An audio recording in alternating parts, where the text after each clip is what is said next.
잠언 16장 1절부터 9절 말씀을 교독하겠습니다. 마음의 경영은 사람에게 있어도 말의 응답은 여호와께로부터 나오느니라. 사람의 이가 자기 보기에는 모두 깨끗하여도 여호와는 심령을 감찰하시느니라. 너희 행사를 여호와께 맡기라. 그리하면 네가 경영하는 것이 이루어지리라. 여호와께서 온갖 것을 그 쓰임에 적당하게 지으셨나니 악인도 악한 날에 적당하게 하셨느니라. 물은 마음이 교만한 자를 여호와께서 미워하시나니 피차 손을 잡을지라도 벌을 면하지 못하리라. 인자와 진리로 인하여 죄악이 속하게 되고 여호와를 경외함으로 말미암아 악에서 떠나게 되느니라. 사람의 행위가 여호와를 기쁘시게 하면 그 사람의 원수라도 그와 더불어 화목하게 하시느니라. 적은 소득이 고기를 겸하면 많은 소득이 불의를 겸한 것보다 나으리라. 다 같이 사람이 마음으로 자기의 길을 계획할지라도 그의 걸음을 인도하시는 이는 여호와시니라. 아멘.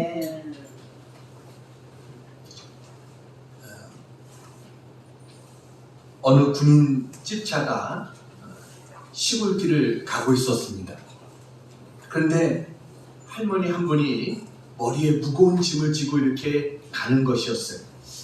그래서 이 군인은 차를 세우고 할머니 여기 얼른 타세요 하고 할머니 가신 곳까지 제가 모셔다 드릴게요.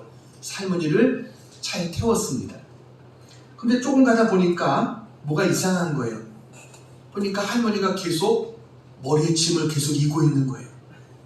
그래서 아니 할머니 그 짐 내려놓으세요 그랬습니다. 그랬더니 할머니가 나만 타는 것도 미안한데 짐까지 어떻게 이렇게 이야기하는 겁니다. 여러분 우리는 맡길 수 있어야 됩니다. 믿음은 맡기는 것입니다. 맡긴다는 말이 믿는다는 거예요. 우리가 은행에다 돈을 맡기는 것은 은행에서 나의 돈을 지켜줄 것을 믿기 때문에 맡기는 거죠. 자녀를 학교에 맡기는 이유는 학교가 이 자녀를 잘 가르치고 교육할 것이라는 것을 믿기 때문에 학교에 맡기는 겁니다. 병원에 가서 우리가 의사에게 진단받고 하는 것은 의사가 나를 잘 진료해주고 치료해줄 것을 믿기 때문에 그에게 나의 몸을 맡기는 거예요. 여러분 오늘 성경은 우리가 이 땅을 살아가는 거에 이렇게 많은 것을 맡기면서 살지만 여호와께 맡기라 라고 우리에게 이야기합니다. 여호와께 맡기라. 맡긴다는 말이 이 히브리어 원래 꼴이라는 단어입니다. 근데 꼴이라는 단어가 뭐냐면 굴린다라는 뜻이에요. 여러분 큰 돌을 짊어지고 가는 거랑 굴리는 거랑은 틀리죠. 힘들게 짊어지고 가는 사람이 있는가 하면 굴리고 가는 사람이 있는 거예요. 그래서 여러분 믿음은 맡기는 거다.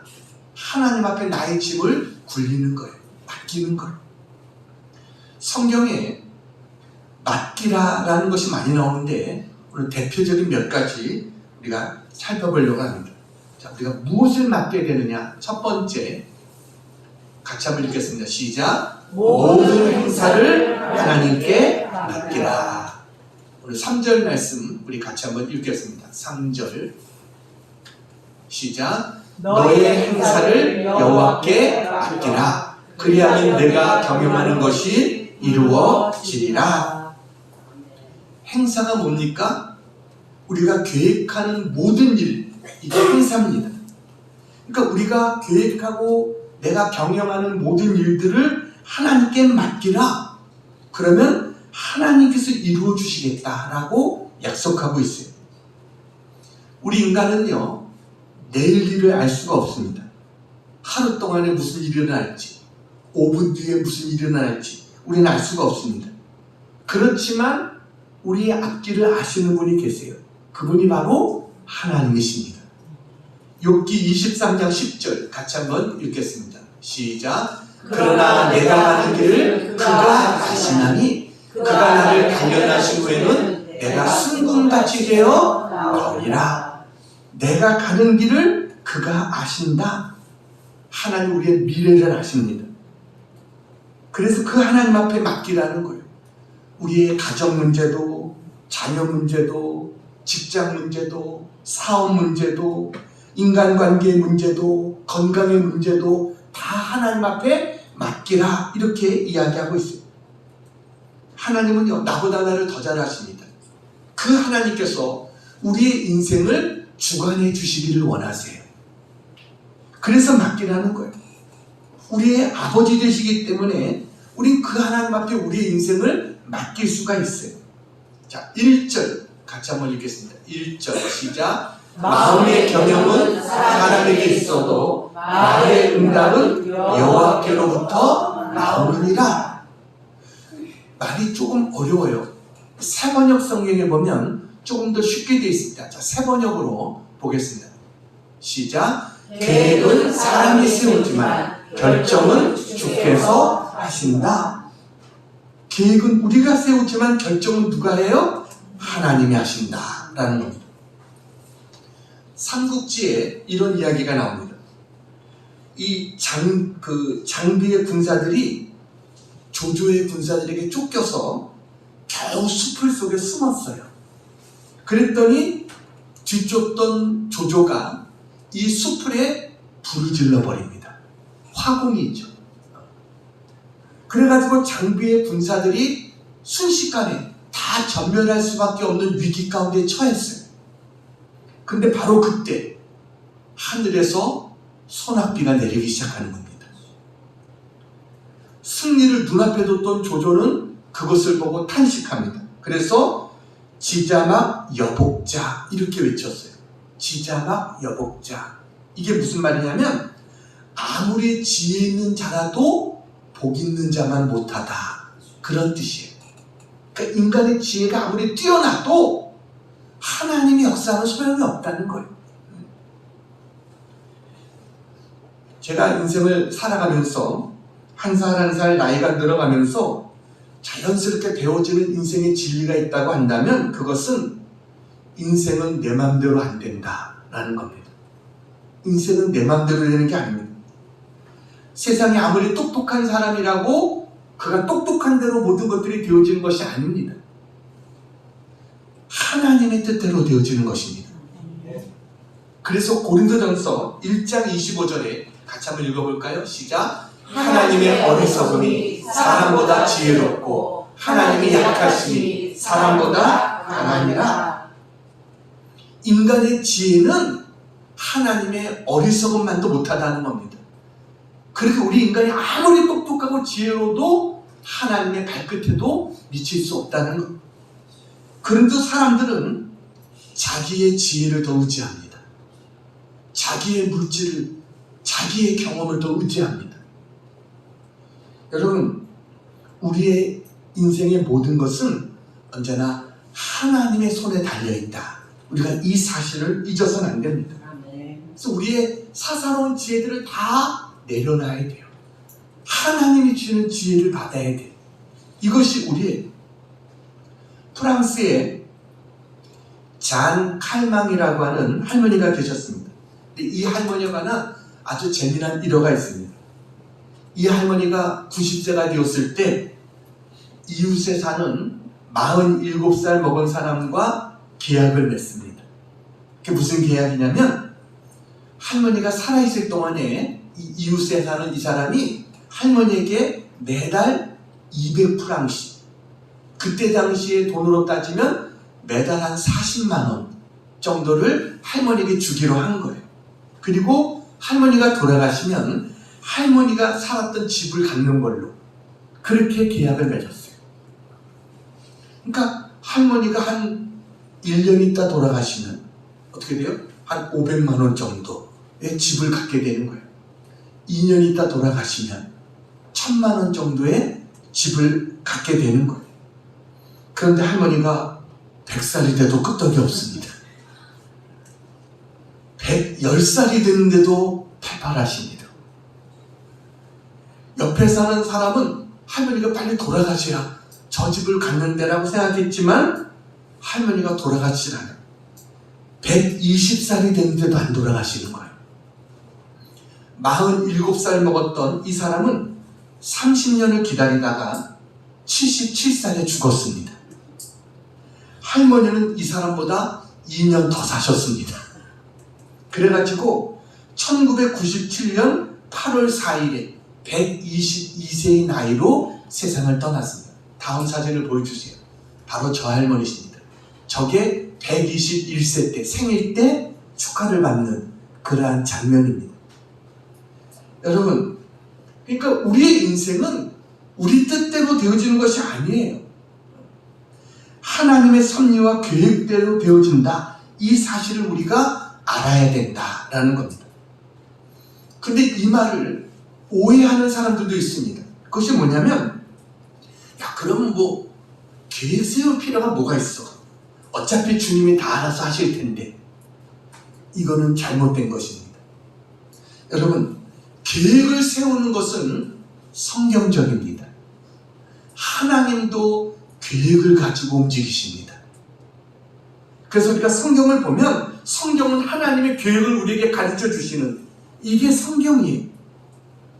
하나님의 계획은 장기적이고 하나님의 계획은 세밀하고 완전합니다. 그러니까 우리가 일을 하려면 하나님처럼 계획을 세워야 됩니다. 그런데 잊지 말아야 될 것이 있어요. 내가 아무리 계획을 세우지만 결정은 하나님이 하신다. 이 사실을 잊어서는 안 된다라는 겁니다. 그래서 우리는 하나님 앞에 우리의 인생을 맡겨야 돼요. 열심히 계획은 세우지만. 그래서 우리가 하나님 앞에 맡기라, 이 말을요, 여러분, 그러면 나는 아무것도 일하지 말고 안심하라, 그 말이 아닙니다. 무책임하라는 말이 아니에요. 내가 하나님 앞에 맡긴다라고 해서 내 삶의 짐까지 다 내려놓는다, 그 말이 아닙니다. 그럼 뭐냐? 뭘 맡기는 거냐? 염려를 맡기라는 겁니다. 하나님 앞에 염려를 맡기라는 거예요. 내 삶의 주도권을 하나님께 드리라는 거예요. 여러분, 기도하면서 최선을 다하라는 것입니다. 그리고 뭐예요? 최선을 다하지만 결과를 하나님께 맡기라. 이게 하나님의 말씀이에요. 그러니까 하나님께 맡겼으면 여러분 끝까지 의심하지 말고 하나님 앞에 맡겨야 돼요. 결과가 내가 생각했던 대로 되지 않는다고 낙심할 필요가 없어요. 왜냐하면 그것도 하나님의 과정일 수 있거든요. 하나님은 모든 것이 합력하여 선을 이루세요. 우리에게 반드시 좋은 결과를 주실 것이다. 내가 하나님을 믿고 맡기면 하나님 나를 사랑하시기 때문에 나에게 좋은 결과를 주실 것이다. 이것을 믿고 흔들리지 않는 것, 이게 하나님 앞에 맡기는 것이에요. 여러분, 하나님 앞에 맡길 수 있는 우리 모두가 되기를 축원합니다. 아멘. 그래서 죽으면 죽으리라, 그 책을 썼던 안희숙 여사, 다음 사진을 보여주세요. 바로 저분이죠. 안희숙 여사. 저분이 썼던 유명한 거 있잖아요. 내일 일은 난 몰라요. 하루하루 살아요.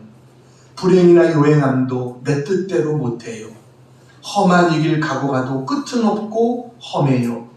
주님 예수 팔레미사 내 손 잡아 주소서. 내일 일은 난 몰라요. 장래일도 몰라요. 아버지여 날 붙드사 평탄한 길 주옵소서. 저는요, 이 찬양을 언제 제일 많이 들었냐면 신학교 다닐 때 새벽 기도 가면 어떤 전도사인지 모르겠는데 계속 이 찬양만 부르는 거예요. 그래가지고 수없이 이 찬양을 기도하면서 수없이 많이 들었어요. 계속 부르고 또 부르고 또 부르고. 이분은 아주 그 찬양이 18번이 돼서 열심히 부르다고. 그러니까 그분 때문에 저도 이 찬양을 그냥 저절로 외워져가지고 저절로 많이 부르게 됐어요. 저는 어렸을 때 이제 제가 종로에서 태어났습니다. 그래가지고 살다가 이제 그러다 보니까 종로에 제일 처음에 이제 제가 초등학교 때 집이 조금 이사를 갔어요. 그래서 버스를 타고 이렇게 학교를 다니게 된 거예요. 그러니까 지금 국민학교였고 지금은 초등학생이죠. 그때 이제 버스를 타고 이렇게 학교를 갑니다. 그러면 그때 제가 제일 좋아했던 자리가 있어요. 그게 어디냐면 운전석 옆에. 옛날에 버스 타면요, 운전석 옆에 엔진이 이렇게 있습니다. 그 위에 뚜껑을 이렇게 덮어놨어요. 거기 딱 앉으면 얼마나 따뜻한지. 겨울에 그렇게 뜨끈뜨끈하고 따뜻할 수가 없어요. 거기 앉아서 제가 하는 일이 뭐냐면 제가 운전하는 거예요. 운전수가 이렇게 운전하면 저 옆에서 같이 이렇게 운전을 합니다. 그런데 여러분 어때요? 내가 옆에서 막 운전한다고 하지만 내 생각대로 갑니까?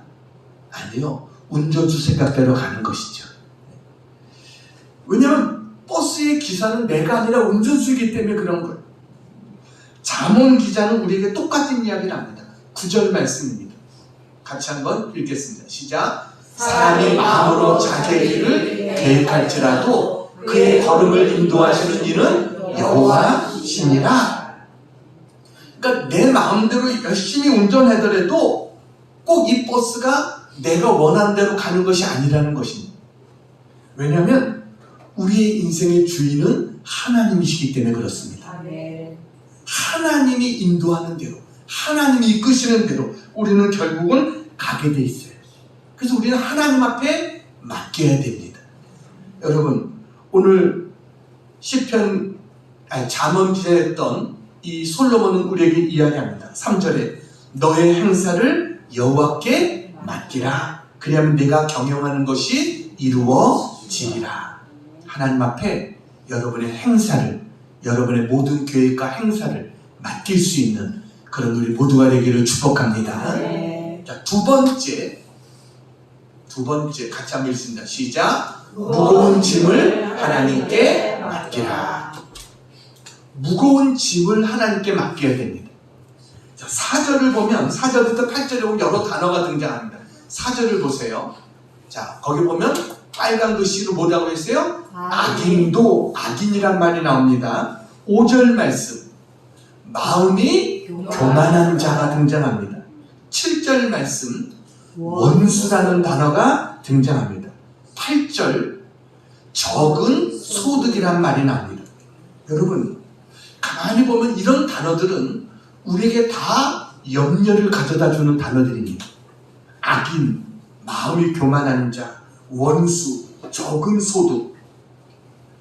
근데 솔로몬은 우리에게 이런 말을 합니다. 4절 말씀 같이 한번 읽겠습니다. 4절 시작. 여호와께서 온갖 것을 그 쓰임에 적당하게 지으셨나니 악인도 악한 날에 적당하게 하셨느니라. 온갖 사람이라고 하지 않았어요. 온갖 물건이라고도 하지 않았어요. 온갖 것이라고 했어요. 이 말 속에는 우리가 생각하는 좋은 것과 나쁜 것이 다 포함이 되는 겁니다. 그러니까 하나님은요, 모든 것을 적당하게 지으셨다는 거예요. 그리고 그 모든 것을 합력해서 선을 이루신 하나님이세요. 요셉을 우리가 생각해 보면 여러분, 하나님께서 요셉에게 꿈을 주셨습니다. 꿈에 해와 달과 11별이 자기에게 절하는 그런 꿈을 꿨어요. 아버지와 어머니와 형제들이 자기에게 절하는 꿈입니다. 그런데 요셉의 앞길은 그렇게 평탄하지 않았습니다. 형제들이 요셉을 시기하고 미워해서 미디안 상인들에게 요셉을 팔아버렸습니다. 그렇게 하루아침에 애굽의 노예로 팔려갔고, 그래서 그 집에 열심히 일해서 이제 인정받을 만 했는데 또다시 억울한 누명을 쓰고 감옥살이를 하게 됩니다. 근데 요셉은 보면은 한 번도 불평한 적이 없습니다. 한 번도 변명한 적도 없습니다. 그냥 하나님 앞에 맡기고 자기의 주어진 일에 최선을 다하는 겁니다. 그랬더니 하나님께서 어떻게 하셨어요? 국무총리도 되게 하시고 자기 꿈대로 형제들이 와서 절하게 하시고. 여러분, 결국은 하나님께서는 모든 게 합력해서 선을 이루신다라는 거예요. 하나님은요, 우리에게 무거운 짐을 맡기라는 거예요. 염려도 다 맡기라는 거예요. 심지어는 악인도, 마음이 교만한 자도, 원수도 다 하나님께 맡기라 이렇게 말합니다. 로마서 12장 19절입니다. 같이 한번 읽겠습니다. 시작. 내 사랑하는 자들아 너희가 친히 원수를 갚지 말고 하나님의 진노하심에 맡기라. 기록되었으되 원수 갚는 것이 내게 있으니 내가 갚으리라고 주께서 말씀하시니라. 억울함을 푸는 것도 다 하나님께 맡기라는 겁니다. 예수님께서 우리에게 이 마태복음 11장 28절 같이 한번 읽어볼까요? 마태복음 11장 28 시작. 수고하고 무거운 짐진 자들아 다 내게로 오라. 내가 너희를 쉬게 하리라. 인생을 살다 보면 수고하고 무거운 짐이 우리를 짓누를 때가 있어요. 이럴 때 어떻게 합니까? 그 무거운 짐을 하나님 앞에 맡기라 라고 말하고 있어요. 모세가 200만 명의 이스라엘 민족을 이끌고 가나안 땅에서 나갈 때 광야에서 얼마나 힘들었겠어요. 물이 없다고 불평하고 양식이 없다고 불평하고 그럴 때마다 모세가 불평했다고 나옵니까?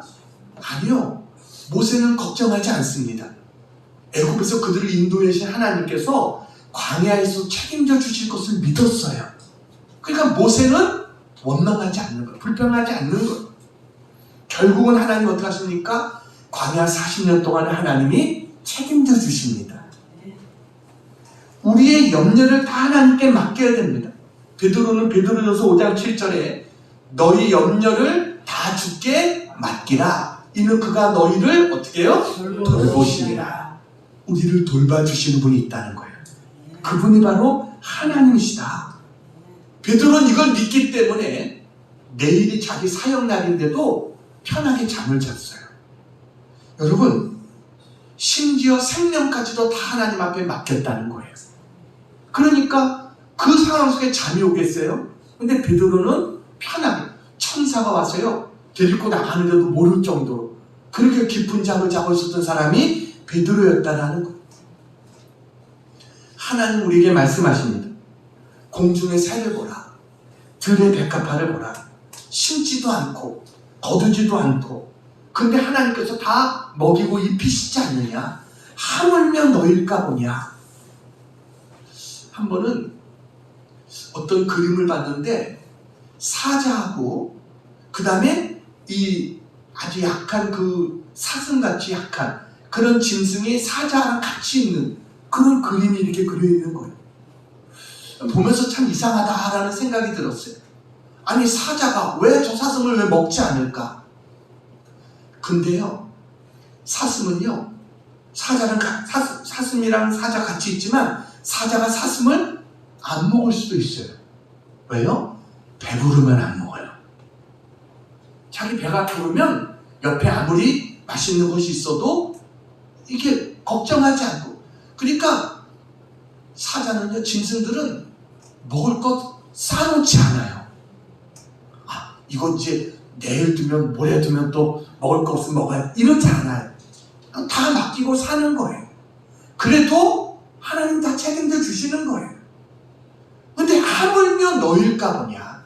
하나님께서 말씀하셨잖아요. 하나님이 그런 짐승들 그런 풀까지도 다 책임져 주는데 하물며 너일까 보냐? 염려하지 마라. 우리에게 말씀하시는 거예요. 1904년에 마틴이라고 하는 목사님이 가족과 함께 뉴욕을 방문했어요. 어떤 교회에서 설교하기로 약속이 돼 있어서 그래서 가족과 함께 방문을 한 거예요. 근데 사모님이 갑자기 심한 병에 걸렸어요. 너무너무 사모님이 아픈 거예요. 그러니까 목사님이 사모님 곁을 떠나기가 힘들어요. 그래가지고 그 교회에 이제 저녁에 설교를 맡았는데 제가 죄송하지만 이 위생에서 못 가겠습니다 라고 연락을 딱 하려고 하는데 아들이 옆에서 그러더라는 거예요. 아빠가 오늘 설교해야 되는 것이 하나님이 원하시는 것이라면 아빠가 안 계신 동안 하나님께서 엄마 지켜주시지 않겠어요? 이렇게 이야기를 했어요. 그 말을 듣고 목사님이 감동받아서 설교를 하러 갔어요. 그리고 그 사모님은 그 아들의 말을 듣고 사모님은 시를 쓰기 시작했어요. 그 시가 뭐냐면 너 근심 걱정 말아라. 주 너를 지키리. 주 날개 아래 거하라. 주 너를 지키리. 주 너를 지키리. 아무 때나 어디서나. 주 너를 지키리. 늘 지켜주시리. 찬송가 382장이 그래서 나오게 된 것이었습니다. 여러분, 하나님은 지금도 살아계신 것을 믿으시기 바랍니다. 아멘. 영원히 살아계십니다. 그리고 우리와 함께 하십니다. 근데 왜 염려하고 왜 걱정하고 근심하고 있느냐라는 거예요. 루마니아가 공산화될 때였습니다. 공산당들이 교회를 부수고 수많은 목사와 장로와 교인들을 잡아 죽이고 시베리아로, 그때는 소련이죠, 끌고 갔습니다. 그래서 중노동을 시켰어요. 그때 끌려갔던 목사님 중에 한 분이 바로 윈브란트라고 하는 목사님이십니다. 사진을 보여드릴게요. 바로 저분입니다. 윈브란트. 저분이 쓴 그러한 책입니다. 근데 이분이 18년 동안 그 소련의 감옥에 갇혀 있었습니다. 거의 다 살아나온 사람이 없어요. 근데 이 목사님은 살아나왔어요. 이 목사님의 간증이 있습니다. 이 목사님의 별명이 살아있는 순교자라는 별명입니다. 정말 이 목사님이 살아난 것은 기적 중의 기적이고 은혜 중의 은혜였어요. 근데 저 윈브란트 목사님은 감옥 안에서 기회가 있을 때마다 성경을 읽었다는 거예요. 조금만 시간이 나면 기도했어요. 그리고 기회만 나면 전도한 거예요. 근데 우리가 전도할 때 그냥 전도하면 잘 안 되잖아요. 뭔가라도 주면서 전도해야죠. 그래가지고 거기서는 음식을 주는데 하루 한 끼 주는 거예요. 굶어 죽지 않을 정도로 음식을 주는 거예요. 근데 그 음식에서 11조를 뗐어요. 그래가지고 옆에 있는 주일수한테 그 음식을 주면서 전도를 한 거예요. 하루에 한 끼 겨우 살아갈 때 꼭 간신 그걸 주는데 거기서 11조를 떼서 그거를 옆에 주수들에게 주고, 목말라 죽지 않을 정도로 물을 주는데 그 물도 11조를 떼서 다른 사람을 준 거예요. 그러다 보니까 감옥이 예수 믿는 분위기가 되어진 거예요. 그러다 보니까 이제 소련의 그 사람들도 이 사람을 죽일 수가 없는 거예요. 너무 감옥에서 유명한 사람이 되어졌어요. 그러다 보니까 걱정한 거예요. 근데 이 윈브란트 목사님은 감옥에서 성경을 읽으면서 어느 날 그 생각이 든 거예요. 성경에 두려워하지 말라 라는 단어가 몇 번이나 나오나 이게 궁금해서 그것을 체크하면서 성경을 읽기 시작했어요. 그러다 보니까 나중에 다 성경을 끝까지 체크해봤더니 366번 나오더라는 거예요. 그때 이 목사님이 깨달은 게, 하나님은 윤달두까지 계산하고 계셨구나. 금년 2월달에 29일까지 있잖아요. 하나님이 윤달까지 계산하고 계셨구나. 그러면서 하나님 앞에 모든 것을 맡기고 기쁨으로 살았어요. 이 소식이 미국까지 전해졌어요.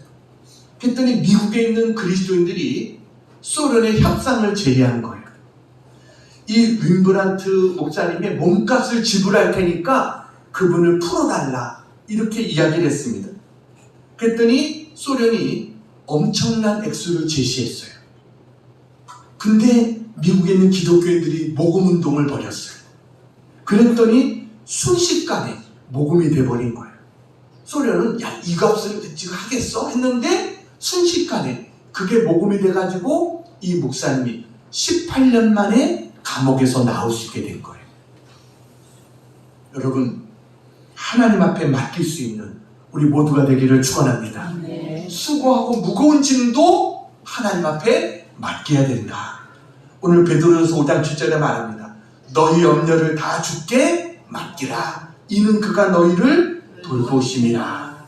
여러분, 염려하지 않고 수고하고 무거운 짐까지 하나님 앞에 맡길 수 있는 우리 모두가 되기를 축복합니다. 네. 세 번째, 같이 한번 읽겠습니다. 시작. 기도하고 하나님께 맡기라. 기도하고 하나님께 맡겨야 됩니다. 어느 직물 공장에 이 공장장이 이 일하는 여직원들을 모아놓고 얘기를 합니다. 너들 이 기계가 돌아갈 때 혹시라도 이 실밥이 엉키면 즉시 내게 보고하라. 내가 그거 고치려고 하지 마라. 내 기술로는 못 고치니까 즉시 나에게 보고하라. 이렇게 이야기했어요. 근데 한 여직공이 야간 일을 하다가 깜빡한 거예요. 그러다 정신을 차려보니까 실밥이 막 엉켜있는 거예요. 그래가지고 이거 보고해야 되는데 자기가 풀 수 있을 것 같아요. 그래가지고 막 풀려고 하다 보니까 이게 완전히 점점 더 엉켜가지고 기계마저 멈춰버리고 옆에 있는 기계까지 멈추게 된 거예요. 그러니까 어쩔 수 없이 공장장에게 달려갔어요. 그랬더니 공장장이 너 내가 실이 엉키면 보고하라고 말하지 않았느냐? 왜 보고하지 않았느냐? 그랬더니 내가 최선을 다하면 해결할 수 있을 것 같아서 내가 그랬다고. 그랬더니 공장장이 그러는 거예요. 네가 할 수 없기 때문에 내가 할 거라고 이야기하지 않았느냐? 왜 빨리 나에게 보고하지 않아서 이렇게 회사에 큰 손해를 끼쳤느냐? 하면서 그 다음에 공장장이 그 기계를 손보기 시작하니까 다시 문제가 해결이 되어졌어요. 여러분, 이 이야기를 들으면서 제가 느낀 게 우리 인생에 실타래가 뭉칠 때가 있어요. 이 실타래를 내가 풀려고 하다 보니까 더 엉켜지는 거예요. 안 풀어지고 더 엉켜지는 거예요. 그럴 때 우리는 어떻게 해야 돼요? 공장장 대신 예수님께 도움을 요청해야 돼요. 아멘. 내가 하려고 하는 게 아니라 주님께 맡겨야 돼요.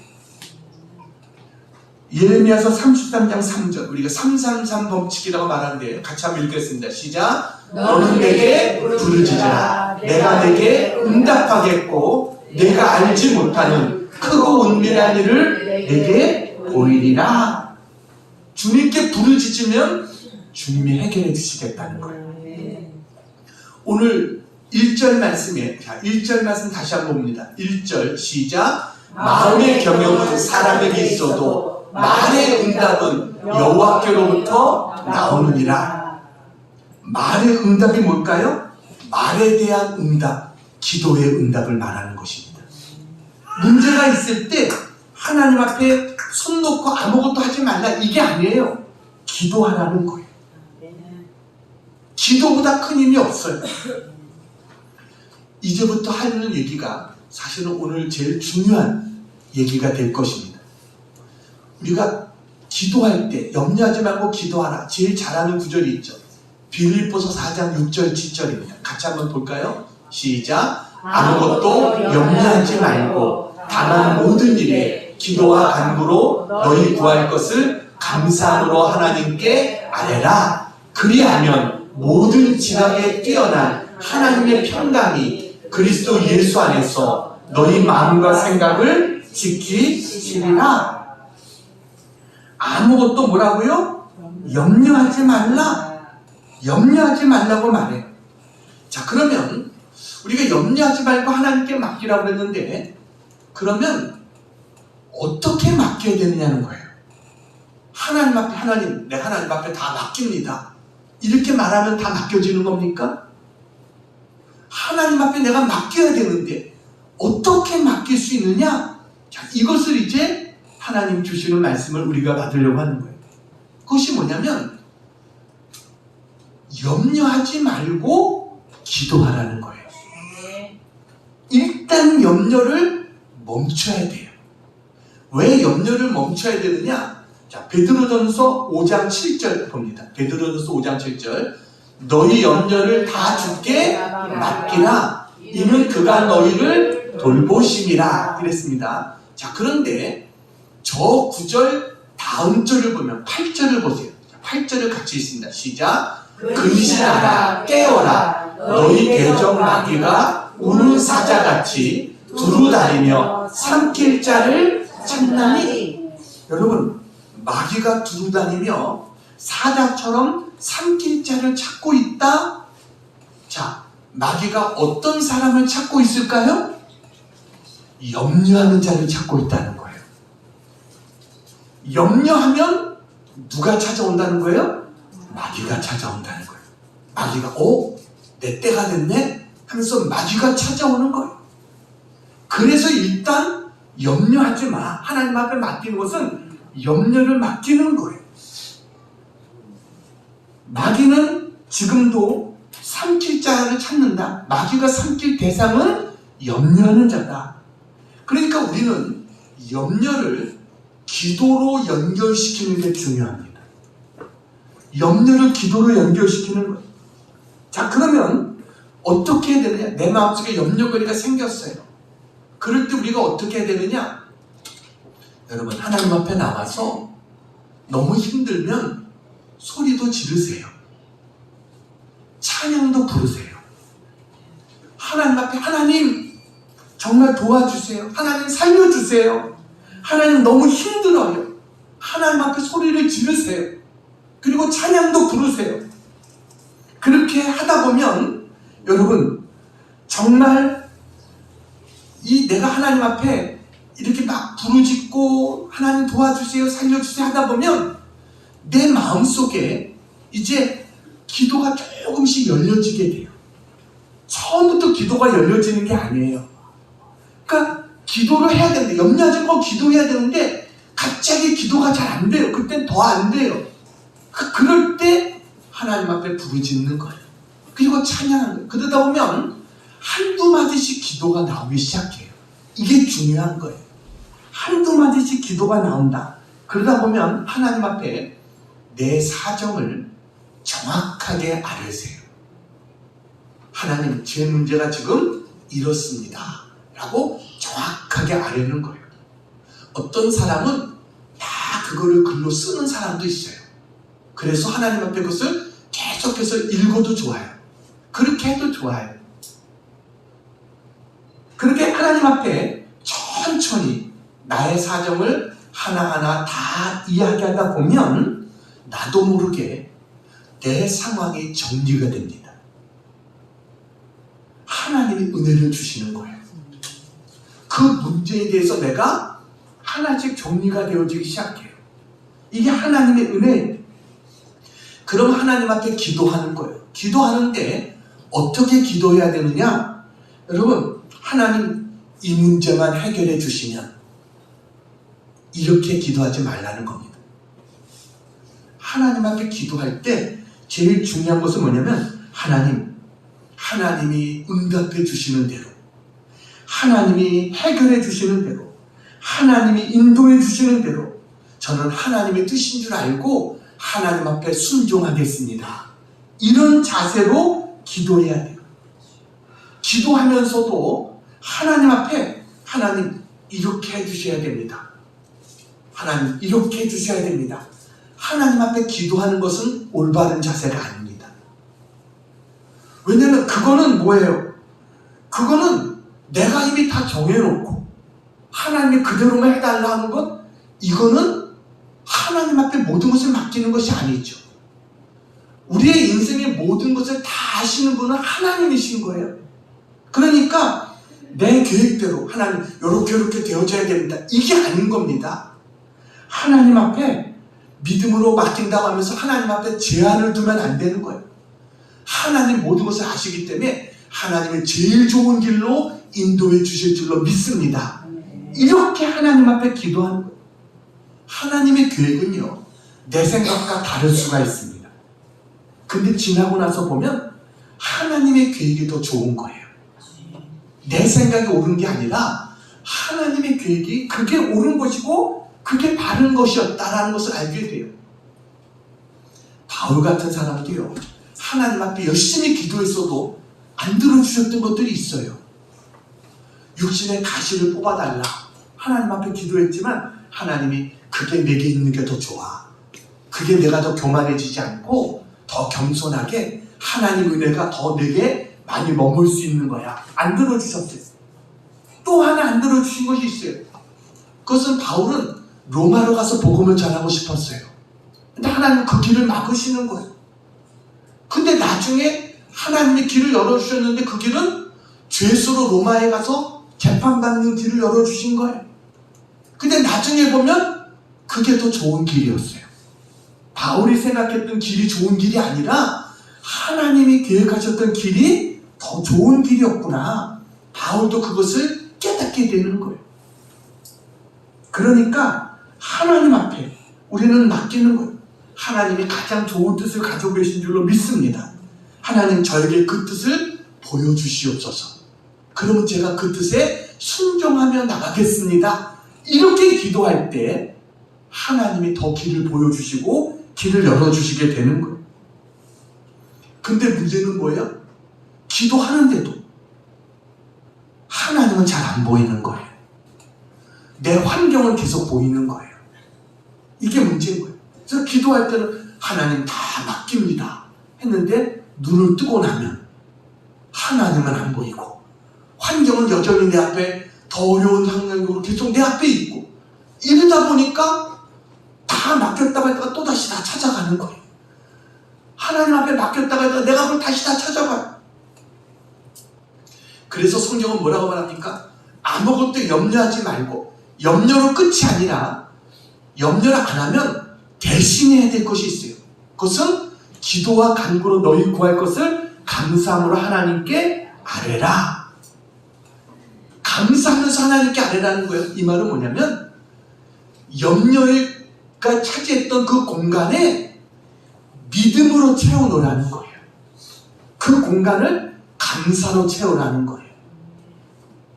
그러니까 내가 그게 내 안에 있어가지고 떠나지 않아요. 염려만 계속했는데 그걸 내려놓고 하나님 앞에 이제는 뭐예요? 그 공간을 대신 믿음으로, 그것이 뭐예요? 말씀으로 채우는 거예요. 하나님이 주시는 말씀을 붙잡고 그 말씀을 가지고 기도하는 거예요. 내게 주신 하나님 말씀, 오늘 빌립보서 4장 6절 7절이 될 수도 있죠. 그 말씀을 계속해서 붙잡고 하나님 앞에 믿음으로 계속해서 감사하면서 기도하는 이 자세를 취하는 거예요. 그것은 어떻게 해요? 의지적으로 하는 거예요. 계속해서 마음이 그렇게 안 되는데도 의지적으로 계속해서 하나님 앞에 믿음으로 맡기고 나가면 하나님은 어떻게 하세요? 내 마음과 생각을 지키시리라. 하나님 우리의 마음과 생각을 지켜주세요. 여러분, 염려가 내게 들어오는 공간이 어디예요? 마음이고 생각이에요. 이걸로 계속해서 들어오고 그러다 보면 사탄이 먹일거리인 줄 알고 우리를 계속 공격하는 거예요. 근데 하나님 앞에 믿음으로 맡겼으면 어떻게 해요? 기도하고 말씀을 붙잡고 감사하면서 나가면 하나님 내 마음과 생각을 딱 하나님이 붙들어 주시는 거예요. 그리고 우리는 어떻게 해야 돼요? 최선을 다해야 돼요. 맡겼다고 나는 가만히 있는 게 아니에요. 최선을 다하는 거예요. 의사가 환자를 수술해요. 근데 의사는 그래요. 하나님, 생명은 하나님께 달려있는 줄로 믿습니다. 하나님, 이 환자를 살려주세요 하면서 의사가 수술합니다. 근데 의사가 하나님 앞에 맡겼으니까 대충 합니까? 아니죠. 맡겼지만 내가 할 수 있는 최선을 다해서 그래서 수술하는 거예요. 이게 맡기는 거예요. 저도 설교를 하지만 설교를 준비할 때 여러분 최선을 다해서 하려고 해요. 자다가 토요일 되면요 제대로 잠이 안 와요. 꿈속에서 설교를 계속 하기 때문에. 여러분은 모르실 거예요. 계속 머릿속에 몇 시간이고 이 설교가 계속 머릿속에 맴도는 거예요. 제 마음속에. 그러다가 하나님이 또 어떤 때 갑자기 꿈속인데도 생각나게 하실 때가 있어요. 그러면 일어나서 또 그걸 저는 막 적어요. 설교를 하기 전까지 최선을 다해서 하고 설교하다가 난 다음에는 하나님 앞에 맡기는 거예요. 내가 하는 게 아니에요. 내가 하려고 하면 잘하면 교만해지고요. 못하면 낙심이 됩니다. 이건 내가 하려고 하면 그렇게 되는 거예요. 근데 하나님이 하시는 것이다라고 하면 걱정이 없는 거예요. 난 최선을 다해서 준비하고 나머지는 하나님 앞에 맡기고 하나님이 하시면 되는 거니까 이게 우리가 해야 될 자세인 거예요. 맡겼다고 나는 손 놓고 이제 하나님은 알아서 하시겠지.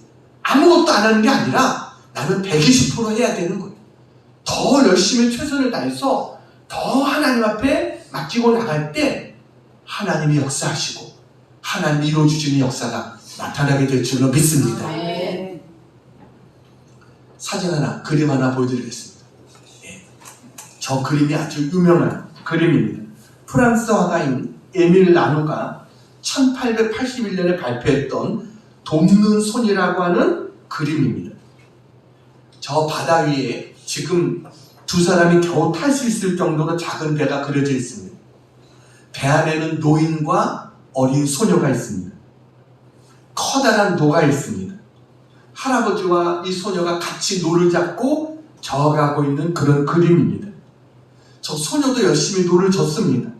근데 사실은 누가 노를 젓는 거예요? 할아버지가 노를 젓는 거예요. 할아버지의 큰 손이 노의 끝을 잡고 있습니다. 그 위에 작고 귀여운 소녀의 손이 살포시 얹혀져 있을 뿐입니다. 실제로 저 소녀의 힘이 얼마나 도움이 되겠어요.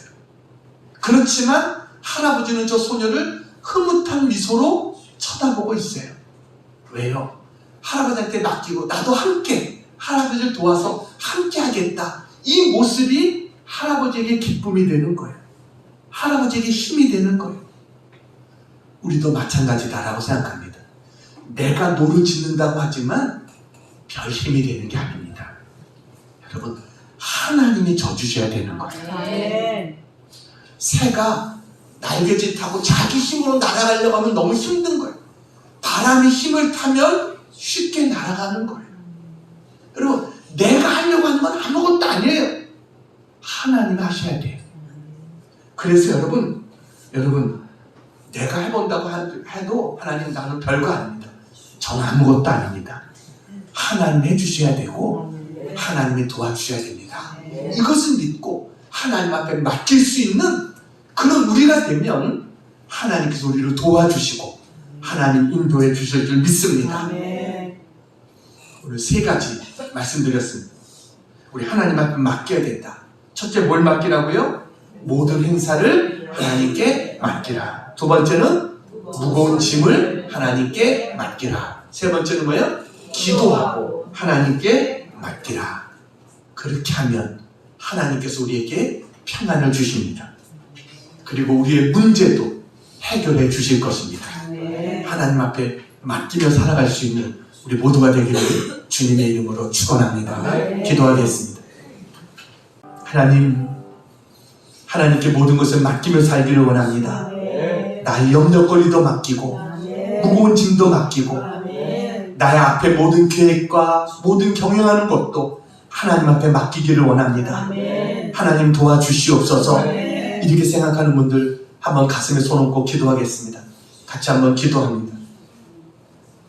사랑하는 아버지 하나님, 하나님께서 허락해 준 비전을 이루는 것이 우리의 열정만으로 되는 것이 아님을 깨닫습니다. 하나님, 우리의 마음의 생각과 우리 몸에 담긴 모든 힘을 빼고 모든 것을 하나님께 맡기고 살겠습니다. 믿겠습니다. 순종하겠습니다. 불평하거나 원망하지 않겠습니다.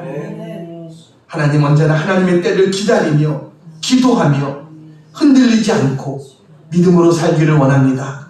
하나님, 저들을 도와주시옵소서. 우리에게 기도하라고 하신 하나님, 기도하면 응답해 주시겠다고 약속해 주신 것을 믿습니다.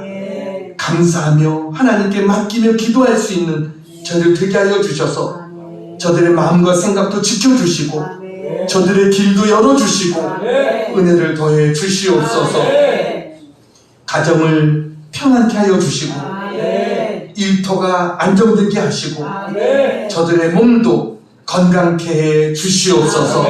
하나님의 능력으로 붙들어 주시옵소서. 예수님의 이름으로 간절히 기도하옵나이다. 아멘.